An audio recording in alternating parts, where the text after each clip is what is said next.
রহস্য রোমাঞ্চের জ্বর ছাড়িয়ে ভয় পাওয়া ভয়ঙ্কর গল্পের বাঁধ পেরিয়ে বিভিন্ন স্বাদের গল্প নিয়ে চলে এসেছে গল্পের আসর। প্রতি শনি ও মঙ্গলবার আপনাদের জন্য থাকছে নতুন নতুন গল্প। শুনতে থাকুন, সঙ্গে থাকুন।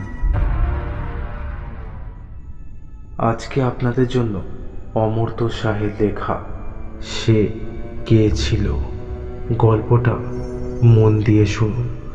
আর আপনি যদি আমাদের চ্যানেলে নতুন হয়ে থাকেন তাহলে দয়া করে গল্পের আসর চ্যানেলটিকে সাবস্ক্রাইব করে পাশের বেল আইকনটা প্রেস করে দিন, যাতে নতুন গল্প সবার প্রথম আপনার কাছে পৌঁছে যায়।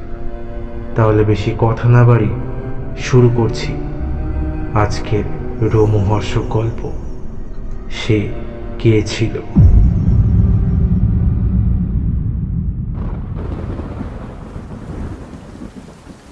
বাইরের বৃষ্টিটা যেন আরো বাড়ল। টিনের চালের আওয়াজ যেন তার জানান দিচ্ছে কারেন্ট সে তো অনেক আগেই চলে গেছে। দাদু বলল, দাদু ভাই, কারেন্ট আজ আর আসবে না। এটা তো আর শহর না রে, যে কারেন্ট গেলেই কিছুক্ষণের মধ্যে চলে আসবে। টোকাই, যা তো বাবা, লণ্ঠনে একটু তেল ভরে দে। টোকাই হলো আমার মামার ছেলে। সে বলল, ঠিক আছে, যাচ্ছি। ফিরে এসে কিন্তু দাদু তোমার কাছে একটা ভূতের গল্প শুনবো। এই বলে টোকাই লণ্ঠনে তেল ভরে নিয়ে এলো। দাদু চেয়ারে বসে চাদরটা দিয়ে নিজেকে ভালো করে মুড়িয়ে নিল। আমি আর টোকাই দাদুর দিকে এক দৃষ্টিতে তাকিয়ে। তবে দাদু বলার আগেই কিছু একটা ব্যাঘাত পেয়ে রেগে উঠে বলল, ওরে, ভূতের গল্প শুনবি এত আলোতে? যা, লণ্ঠনের শিখাটা একটু কমিয়ে দে। মা বলে দাদু যখন গল্প বলে তার আগে পটভূমিটা একটু সাজিয়ে নেয়। লণ্ঠনের শিখাটা কমাতেই যেন একটা ভৌতিক পরিবেশ সৃষ্টি হলো।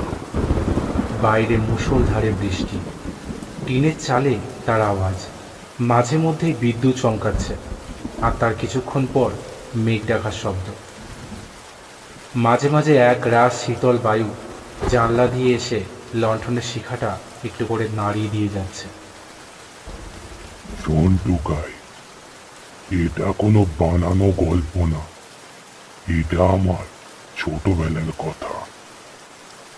ওই কত হবে, আমার বয়স 11-12 বছর। এইরকমই এক শীতের রাতে ঝমঝমিয়ে বৃষ্টি নামলো। আমি আর আমার কাকার ছেলে পচা ঠিক করলাম কাল ভোরে উঠে তাল কুড়াতে যাব।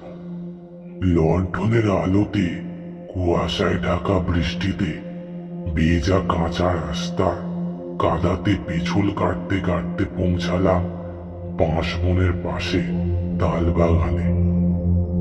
সারি সারি ভাবে 7-8টা তাল গাছ এখন বেঁচে রয়েছে মুখার্জিদের তাল বাগানে।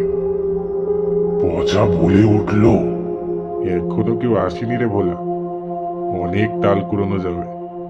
তুই এই সামনের গাছ থেকে শুরু কর, আমি ওই দিকের গাছগুলো থেকে আনছি। আমার প্রায় 6-7টা তাল ব্যাগে ভরার পর হঠাৎ পচার গলার চিৎকার শুনতে পেলাম। লণ্ঠনটা হাতে নিয়ে পচার দিকে দৌড়ে গেলাম। প্রায় দূর থেকেই দেখতে পেলাম বাঁশবনের পাশে যে শেষ গাছটা আছে সেটার নিচে পচার কে একজন মারামারি করছে। কুয়াশার জন্য ঠিক করে দূর থেকে দেখতে পাচ্ছিলাম না। আমি কাছে যেতেই ছেলেটা পচাকে পকেটে একটা চড় মেরে মাটিতে ফেলে দৌড়ে বাঁশবনের দিকে চলে গেল। পচা চিৎকার করে বলল, দাঁড়াও বেটা, একবার ধরতে পাই, তারপর বুঝিয়ে দেব কার সাথে তুমি পাঙ্গা নিয়েছো।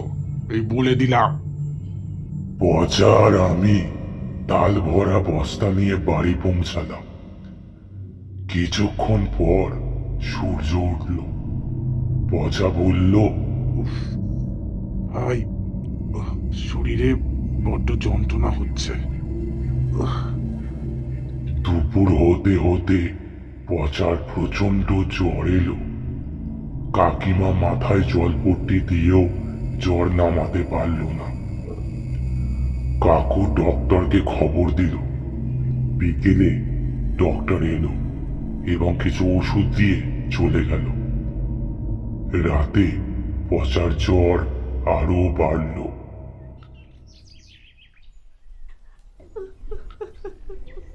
পরের দিন সকালে ঘুম ভাঙল কান্নার আওয়াজে। ঘুম থেকে উঠে বাইরে বেরোতে কি হয়েছে জানতে চাইলে মা আমায় জড়িয়ে ধরে কাঁদতে কাঁদতে বলল, পচা আর নেই রে ভোলা, পচা আর নেই।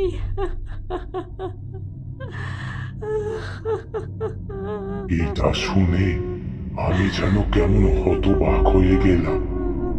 মনের কোণে জমে থাকা অজস্র কষ্ট যেন যেন অশ্রু হয়ে ঝরে পড়তে লাগলো। আস্তে আস্তে কাকুর ঘরের দিকে এগিয়ে গেলাম। ঘরের ভিতর ঢুকে দেখি পচা বিছানায় নিস্তেজ হয়ে পড়ে আছে, আর কাকিমা পচাকে জড়িয়ে ধরে অঝরে কেঁদে যাচ্ছে। কিছুক্ষণ পর গ্রামের সবাই এলো। টোমদেরও ডাকা হলো। তারা মাচা নিয়ে এসে খই ছেটাতে ছেটাতে পচা শেষ বিদায় জানানো হলো।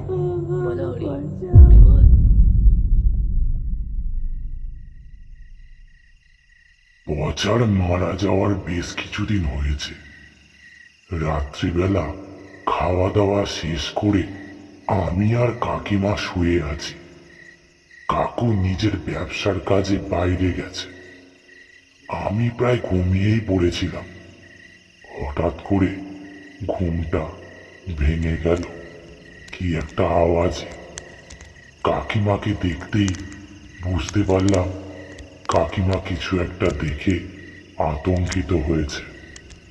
কাকিমা চোখের অনুসরণ করে তাকাতেই ভয় ও আতঙ্কে আমার হাত পা যেন অবশ হয়ে গেল।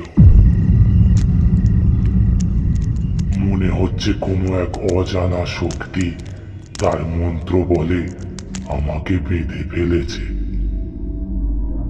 স্পষ্ট লণ্ঠনের আলোয় বুঝতে পারলাম একটা বাচ্চা ছেলের কালো ছায়া গোটা ঘরে পাগলের মতো ছুটে বেড়াচ্ছে। আবার কখনো জানলায় বসে দোল খাচ্ছে। আমি সমস্ত স্নায়ুর শক্তি একত্রিত করে কাঁপা কাঁপা গলায় বলে উঠলাম, ওটা ওটা কে? কে ওটা? কে? কিছুক্ষণ নিঃশব্দ। তারপর কাকিমা নিচু স্বরে বলল, চুপ কর, চুপ চুপ করে শুয়ে থাক, ঠিক আছে? কথা বলিস না, চুপ করে শুয়ে থাক। আমি প্রায় দম আটকে শুয়ে শুয়ে দেখতে লাগলাম ছায়ামূর্তিটাকে। ছায়ামূর্তিটা কখনো হাসে, আবার কখনো কাঁদে, আবার পরক্ষণেই জানলায় বসে দোল খায়। এইরকম কতক্ষণ হলো জানি না, তবে হঠাৎ নিঃশব্দতায় গোটা ঘরটা ভরে গেল।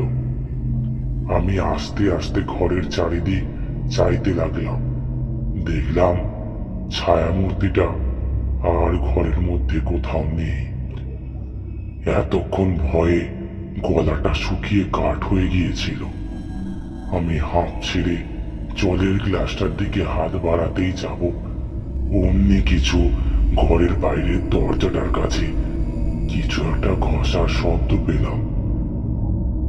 দরজাটার দিকে মাথা ঘুরিয়ে দেখলাম বাইরের লণ্ঠনটা কে যেন টেনে নিয়ে ঘুরে বেড়াচ্ছে।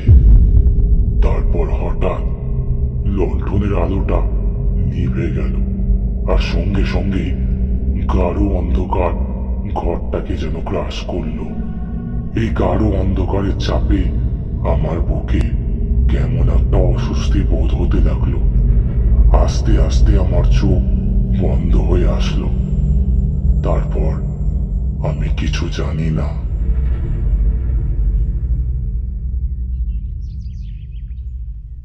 পরের দিন সকালে মায়ের ডাকে আমার জ্ঞান ফিরল। মা আমায় চোখ খুলতে দেখে কাঁদতে লাগলো। চারপাশে তাকিয়ে দেখি ঘরের সবাই আমাকে ঘিরে দাঁড়িয়ে আছে। ঠাকুমা দেখি কোথা থেকে পুষ্প আর বেলপাতা নিয়ে আমার কপালে ঠেকিয়ে বলে উঠল, হে ঠাকুর, আমাদের রক্ষে করো ঠাকুর, রক্ষে করো, রক্ষে করো ঠাকুর, রক্ষে করো। ঠাকুরদা রাগান্বিত ভাবে চিৎকার করে বলে উঠল, নিমাইকে কখন পাঠিয়েছি পাশের গ্রাম থেকে সাধু মহারাজকে নিয়ে আসতে, এখনো তার পাত্তা নেই। বিকেল হতে হতে বাবা আর সাধু মহারাজ ঘরে প্রবেশ করল। সবাই মহারাজের কাছে হাত জোড় করে বসে পড়ল। ঠাকুরদা পুরো ঘটনাটা খুলে বললেন। ঠাকুমা জল বাতাসা নিয়ে এসে সাধু মহারাজকে দিলেন। মহারাজ বললেন, তোর ঘরে যে অশুভ শক্তি আছে রে মা, আমি যে তোর ঘরে ভোজন বা জল কিছু যে গ্রহণ করতে পারবো না।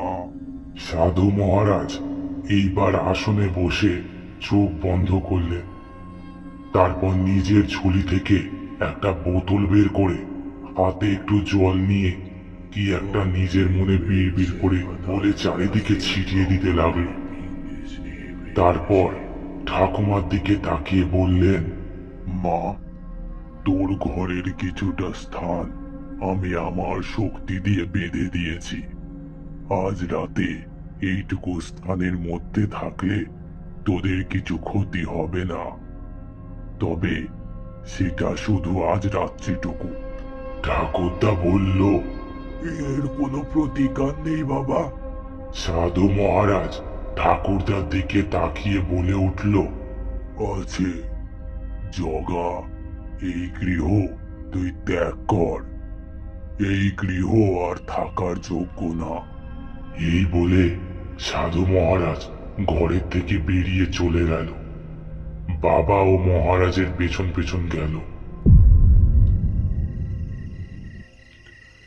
সেই দিন রাত্রি সবাই ভয়ে এক জায়গায় শুল।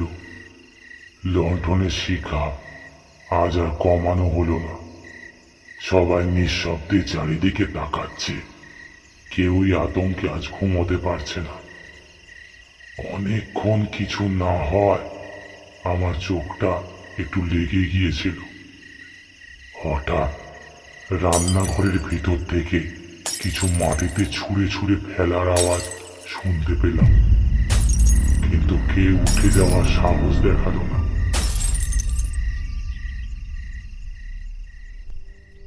পরের দিন সকালে দেখি সব বাসনপত্র মাটিতে ছড়িয়ে পড়ে আছে।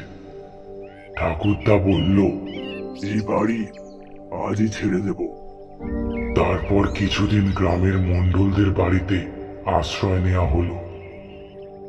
পরের দিন ঘরামিকে ডেকে এই বাড়িটা বানানো হয়।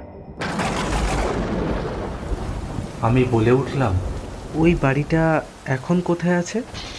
দাদু বলল, এখন শুয়ে পড়, কাল দেখিয়ে আনবো।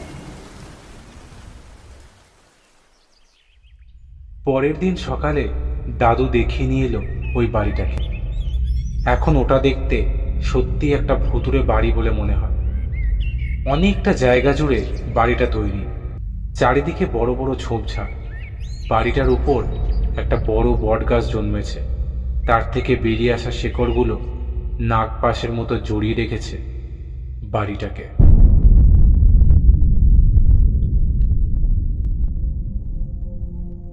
শুনছিলেন সে কে ছিল। গল্পটা কেমন লাগলো অবশ্যই আমাদের কমেন্ট সেকশনে আপনাদের মূল্যবান মতামত জানাতে ভুলবেন না। আর এরকমই সব ভয়ঙ্কর গল্প শুনতে চ্যানেলটি সাবস্ক্রাইব করে রাখুন। আজকের মতো এই পর্যন্তই। পরের পর্বে নিয়ে আসব আরও একটি দুর্দান্ত গল্প। ভালো থাকবেন, সুস্থ থাকবেন। শুভরাত্রি।